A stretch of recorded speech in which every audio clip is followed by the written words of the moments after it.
Bem-vindos à Livraria da Polis. Meu nome é Sofia e hoje você vai ouvir Das Notas de uma Viúva, de Aloísio Azevedo, conto que faz parte da coleção Demônios. Antes de começar, se você gosta de audiolivros, deixe seu like, inscreva-se no canal e acompanhe as próximas leituras da Livraria da Polis. Neste conto, acompanhamos a voz de uma mulher que registra lembranças, sentimentos e os conflitos que ocorreram depois da viuvez. Em forma de notas, a narrativa aproxima o leitor de uma experiência íntima, marcada por memória, desejo, uma certa culpa e o julgamento. E talvez até parece com uma confissão. Das notas de uma viúva. Eu tinha 10 meses de viúva e havia 6 meses que Paulo me fazia corte. Por esse tempo, propôs-me ele um passeio ao campo e eu aceitei. A manhã era esplêndida, uma bela manhã de setembro, cheia de luz e temperada por um calor comunicativo e doce. Cedo, metemo-nos num carrinho de vime, leve como uma cesta, rasteiro como divã e cômodo como um leito. Paulo deu rédeas ao animal e o carro conduziu-nos para fora da cidade. Eu senti um bom humor extraordinário. O ar puro e consolador daquela madrugada, pulverizado no espaço em vapores cor-de-rosa, enchia-me toda como de uma grande alma nova, feita de coisas alegres e benfazejas. Tive vontade de rir e cantar. O sol principiava a destacar o contorno irregular das árvores e derramava sobre as montanhas uma luz sanguínea e transparente. Achei-me expansiva, travessa com repente de criança, e não sei por quê, Paulo, nessa ocasião, se me afigurou muito melhor do que nas outras. Cheguei-me a descobrir-lhe o espírito e a desfazer-me em risadas com algumas pilhérias suas que, fora dali, me fariam bocejar. Em certa altura paramos. Ele ajudou-me a descer, prendeu o cavalo, abriu a minha sombrinha e começamos os dois a andar de braços dados por debaixo das árvores. Que delicioso passeio! Ninguém pode calcular quanto me sentia feliz. Mais alguns passos e tínhamos chegado a um caramachão, ou melhor, ao pendre de verdura, misterioso, morno, impregnado de perfumes resinosos e embebido de azul sombrio. Ao lado, uma cascata corria em sussurros, e as suas águas esfarelavam-se nas pedras, irradiando na fulguração do sol. Paulo deixou-me por uns instantes para ir buscar o carro, e nesse momento de inteira liberdade, quando senti que não era observada por ninguém, levantei-me, bati palmas e pus-me a dançar como uma doida. Depois galguei aos saltos o lado da cascata e recebi no rosto um pó úmido das águas, donde o sol tirava cambiantes multicores e dourados. Abaixei-me, colhi água na concha das mãos e bebi. Afinal, assentei-me no chão e abri a cantar uma coisa alegre que aprendera ainda no tempo do colégio. Paulo voltou com o carro e recolheu ao pavilhão o cesto do almoço. Estendeu a toalha sobre uma mesinha de pedra que havia. Pousou uma máquina de café, duas garrafas de Bordeaux, uma de champanhe, uma botija de curaçao, uma empada, um assado, queijo, frutas e pão. Senti apetite e confesso que estava encantada com tudo aquilo. Era a primeira vez que me animava a fazer uma folia desse gênero.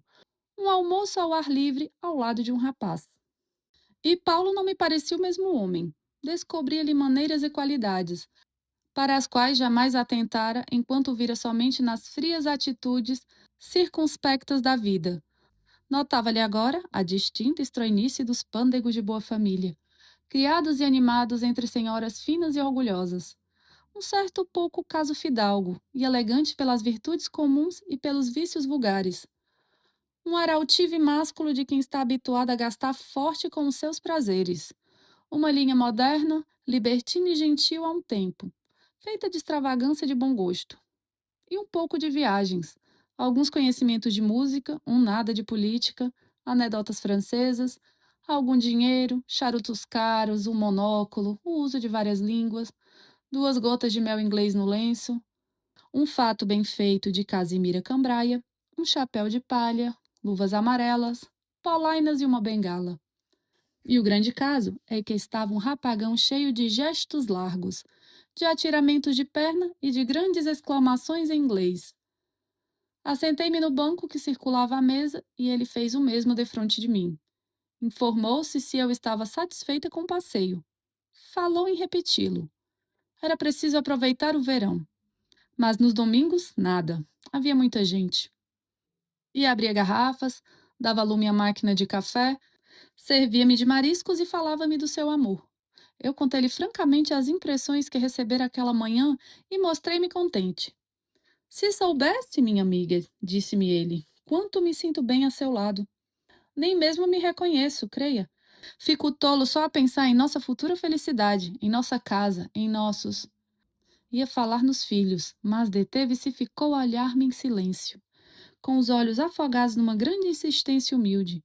Parecia haver um pranto escondido por detrás das suas pupilas verdes. Descanse, falta pouco, respondi, possuída de alguma coisa que não sei bem se era compaixão. Falta um século, emendou ele com um suspiro, e chegou-se mais para mim. Tinha um ar tão respeitoso que não fugi. Por que não ficar mais à vontade? Aconselhou-me, ajudando-me muito solícito a tirar o chapéu e a desfazer-me do mantelete. Houve um silêncio. Ele queixou-se da falta de gelo, abriu uma garrafa de Bordeaux e encheu as taças. Depois, leu-me uns versos que a mim fizeram no meu tempo de solteira. Vieram recordações, o nosso namoro, quanta criancice. E o bofetão? Esta lembrança trouxe-me uma risada que me fez engasgar. Sobreveio-me tosse. Fiquei um pouco sufocada. Ele levantou-se logo, começou a bater-me delicadamente nas costas e, a pretexto de auxiliar-me, afagava-me os cabelos e a fronte. Não é nada, não é nada, dizia. Um gole de champanhe. Não, antes água. Correu a cascata e voltou com um copo d'água. Tornamos a palestra e não reparei logo que o rapaz, desta vez, ficara inteiramente encostado a mim. Passamos à sobremesa. As pilhérias repetiam-se mais a miúdo. Paulo pôs-se a fumar.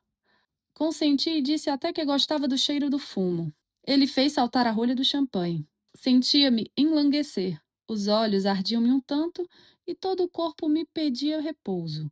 Insensivelmente fui perdendo alguma coisa na minha cerimônia e pondo-me à vontade. Estiquei mais as pernas, recostei-me nas costas do banco e debrucei para trás a cabeça. Ele ficou a olhar-me muito com um ar sério e infeliz. Tinha vontade de dizer qualquer coisa e nada mais conseguiu do que sorrir. Estava fatigada.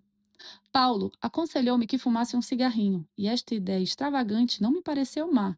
Fumei o meu primeiro cigarro. Em seguida, senti um vago desejo de dormir.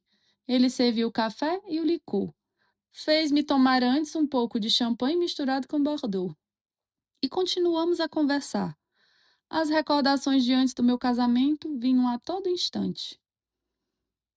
Isto sempre teve gênio, segredava ele, ameigando-me o queixo. Chamava-me criaturinha má, sem coração, ameaçava-me com vingançazinhas, que se realizariam quando fôssemos casados. Tinha ditos maliciosos, palavras de sentido dúbio e olhares cheios de paixão. Eu estendia-me cada vez mais no banco, amolecida por um entorpecimento agradável. As pálpebras fechavam-se-me. Fazia-se-me vontade de ser menos severa com aquele pobre companheiro de infância, tanto que não me sobressaltei quando senti a sua mão empolgar-me a cintura. Como eu te amo, murmurou ele, com a boca muito perto de meu rosto. O seu hálito abrasava minhas faces. Não faça assim, pedi, repelindo-o frouxamente. Mas ele passou-me a outra mão na cintura e puxou-me para si. Fiz ainda alguma resistência. Sentia-me, porém, tão mole e, além disso, sabia-me tanto ser abraçada por alguém naquela ocasião, que me deixei levar e caí sobre ele, com a cabeça desfalecida no seu ombro. Paulo segurou-me o rosto e estonteou-me de beijos. Eram ardentes, vivos, repetidos, como os tiros de uma metralhadora. Você ouviu Das Notas de uma Viúva, de Aloísio Azevedo. Neste conto, a viuvez não aparece apenas como perda, mas também como um espaço de conflito entre a lembrança, desejo e culpa. A voz da narradora revela uma experiência marcada por contenção e por aquilo que nem sempre pode ser dito abertamente. No fim, fica a pergunta: quando alguém tenta registrar a própria verdade, está buscando se explicar aos outros ou tentando finalmente se entender? Se você gostou dessa leitura, deixe seu like Inscreva-se no canal e acompanhe a Livraria da Polis para continuar ouvindo os clássicos. Até uma próxima leitura!